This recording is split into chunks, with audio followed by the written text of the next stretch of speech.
Di sini saya membahas sekaligus menjawab pertanyaan dari anggota DPR kemarin yang membuat telinga saya itu bikin yaitu adalah anggota DPR Pak Habibur Rahman yang kemarin itu mengeluarkan pernyataan bahwasanya mudik tahun 2025 sekarang merupakan mudik paling lancar daripada tahun 2000-an mulai kemarin. Karena ketika saya mendengar ini, saya tuh kayak gerdek, pengen ngomong, pengen komen. Satu, pengaturan mudik terlancar tidaknya sejak tahun 2000. Jadi saya ini perantau dari Lampung sejak tahun 2000 sampai sekarang ya. Tiap mudik ini salah satu yang terlancar adalah tahun ini ya. Oke, kita apresiasi kinerja pemerintah ini kelancaran mudik tahun 2025. Tapi ingat, kita tuh jangan lihat dari satu sisi saja. Kita lihat di sisi yang lain. Mengapa kok mudik tahun sekarang itu tumben lancar? Apa penyebabnya sebenarnya?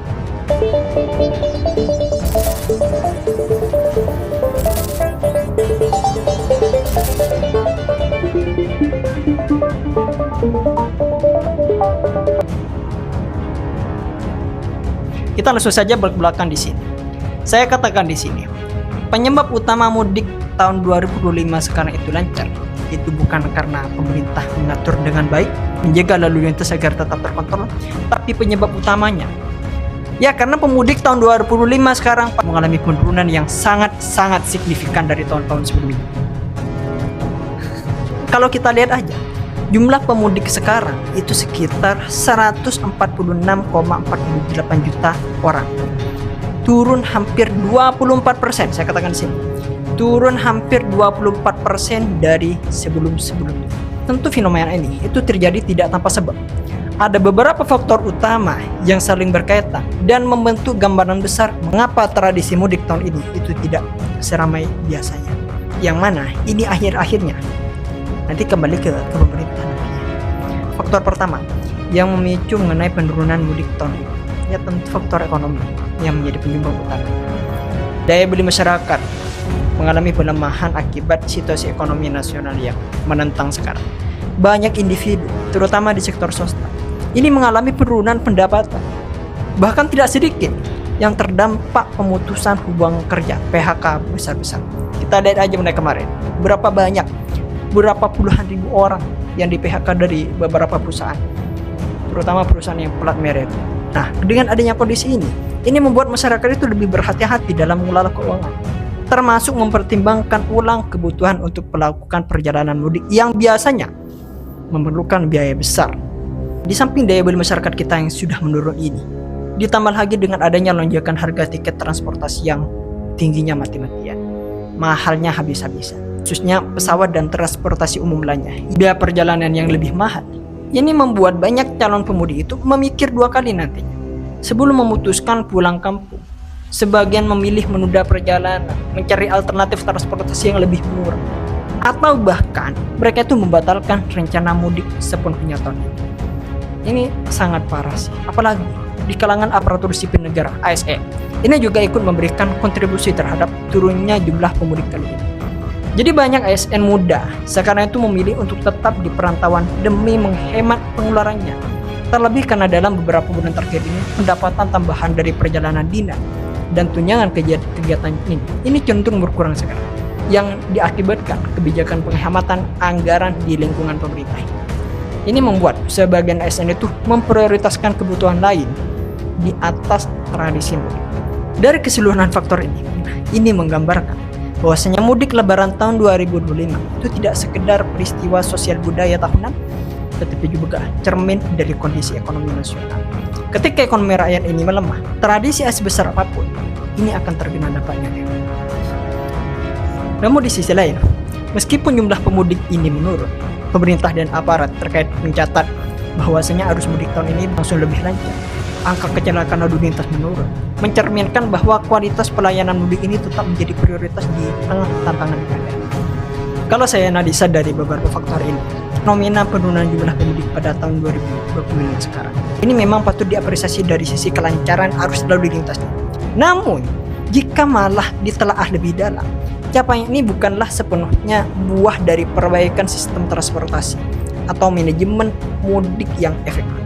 Penurunan ini justru mencerminkan persoalan yang jauh lebih serius, yaitu adalah rapuhnya daya beli masyarakat. Salah satu indikator kuatnya ekonomi rakyat itu adalah kemampuan mereka untuk melakukan perjalanan, termasuk mudik. Sebuah tradisi yang biasanya dianggap sebagai prioritas utama bagi masyarakat Indonesia. Ingat, prioritas utama bagi rakyat Indonesia. Ketika jutaan orang harus menahan diri untuk tidak mudik, bukan karena kesadaran hebat, melainkan karena keterpaksaan finansial. Karena benar, sehemat-hemat apapun masyarakat, kalau di dalam mengenai mudik ini, mereka pasti mudik. Mereka akan paksakan. Kalau misalkan ini sudah tidak mudik lagi, berarti ini sudah tidak bisa dipaksakan. Ini nanti takutnya mungkin menggerus terhadap kebutuhan primernya. Makanya pemerintah itu seharusnya itu tidak serta-merta berbangga diri atas mudik yang lebih lancar ini, tanpa menyentuh akar masalah sebenarnya, yaitu kenaikan harga transportasi, meluasnya gelombang PHK, hingga lemahnya daya beli masyarakat, yang menjadi bukti bahwasanya stimulus ekonomi yang dijadikan pasca pandemi belum cukup efektif mensejahterakan rakyat Indonesia. Selain itu, narasi resmi yang menekankan kelancaran mudik ini cenderung menutupi fakta sosial.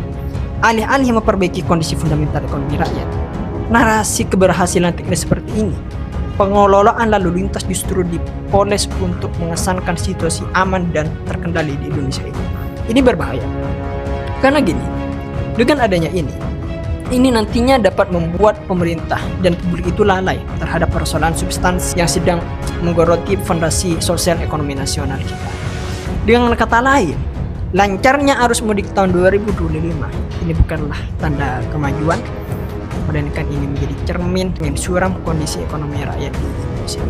Jika tidak ada perbaikan signifikan dalam penciptaan lapangan kerja, stabilisasi harga kebutuhan pokok, dan penguatan daya beli masyarakat, maka tradisi-tradisi lain yang menjadi bagian dari budaya nasional pun akan terancam keberlangsungannya. Ketika kita bicara mudik, yang paling dominan alat transportasi yang sering menjadi kendala bagi pemudik sekarang, yaitu adalah harga tiket pesawat di Indonesia yang kemahalan, khususnya untuk rute domestik. Memang terlalu mahal, hitungnya ekonomi masyarakat masih ada di bawah. Kalau kita bahas lebih dalam mengenai harga tiket pesawat di Indonesia yang cenderung sekarang itu tinggi, bahkan kemarin ada laporan ke saya, yang awalnya tiket pesawatnya itu 1 juta, menjelang hari lebaran ini malah naik 3 juta. Bayangin, lebih tinggi 300%. Sebenarnya ya, kalau kita lihat lebih dalam, ini ada beberapa faktor utama yang menyebabkan kondisi ini. Pertama, karena biaya bahan bakar aftur di Indonesia ini sekarang itu cenderung lebih tinggi dibandingkan dengan negara lain. Mengingat aftur ini kan adalah komponen terbesar ya dalam biaya operasional maskapai. Maka ketika aftur ini naik, harga jual tiket ini pun cenderung naik juga. Apalagi struktur biaya maskapai Indonesia ini kan banyak bergantung pada mata uang asing, terutama dolar Amerika Serikat. Biaya seperti leasing pesawat, perawatan, hingga suku cadang, ini kan semua dibayarkan dalam dolar. Sementara pendapatan tiket domestik kita itu diperoleh dalam rupiah. Rupiah sekarang makin lama makin melemah. Ketika rupiah ini melemah, otomatis ini memperbesar beban operasional maskapai yang kemudian lagi-lagi pasti akan dibebankan ke harga tiket rakyat yang merasakannya. Sebenarnya ya, dari semua ini yang merasakan dampaknya bukan hanya rakyat biasa, tapi perusahaan maskapai pun ini akan mengalami dampaknya juga. Bukan hanya 1-2 yang kena dampaknya, tapi hampir semuanya, hampir semua perusahaan maskapai yang ada di Indonesia ini terkena dampaknya. Makanya kalau kita cek, sekarang itu ada 13 perusahaan yang laporan keuangannya itu negatif. Jadi kita gak boleh salahkan dari perusahaan maskapai itu sendiri. Perusahaan maskapai itu sendiri gak mungkin naikin tiket tanpa ada faktor-faktor yang memicu terhadap hal itu. Jadi lagi-lagi ini kembali kepada bukannya pemerintah kemarin sudah mengumumkan untuk menurunkan harga tiket pesawat ya Pak? Oke, ya benar. Pemerintah Indonesia memang mengupayakan pada kemarin, seperti kayak melakukan subsidi harga aftur di beberapa bandara kecil. Lalu ada juga upaya mempercepat perizinan rute baru agar maskapai itu bisa menambah frekuensi penerbangan nantinya. Yang tujuannya supaya supply ini meningkat dan harga otomatis turun karena persaingan. Pemerintah juga menginstruksikan kepada pengawasan harga tiket, yaitu dengan cara menetapkan batas atas dan batas bawah tarif penerbangan domestik. Tapi saya katakan di sini kekurangannya kemarin, pemerintah kita itu terlambat. Dimana dengan adanya keterlambatan kebijakan pemerintah ini memiliki dampak yang sangat signifikan.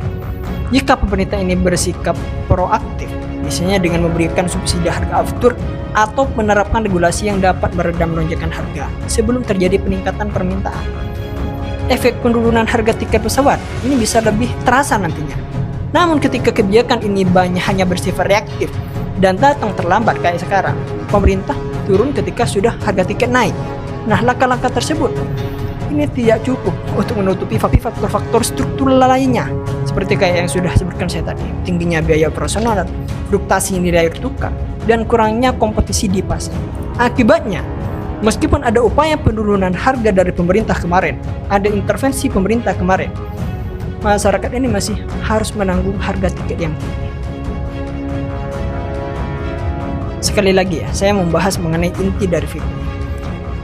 Saya katakan kepada pemerintah, jangan memberikan narasi yang berlebihan, apalagi kesannya yang menutup-nutupi fakta yang sebenarnya terjadi di lapangan.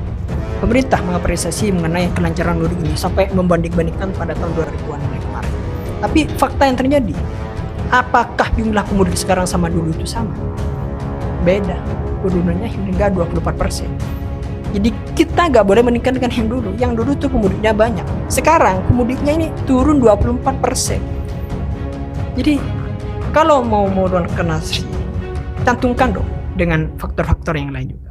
Ini bersama dengan orang yang bilang ke keluarganya, ekonomi keluarganya makin tahun makin tinggi, pendapatannya makin tahun makin tinggi. Tapi di sisi lain, hasil dari pendapatannya ini dihasilkan dari bentuk korupsi, hasil dari mencuri uang orang lain, hasil dari mencuri duit hak orang lain.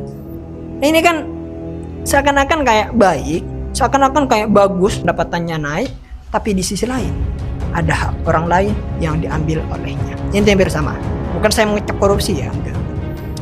Iya, mungkin itu saja ya. Bagaimana Bang Kadang? Tulis pendapat kalian di kolom komentar. See you next video. Eksklusif.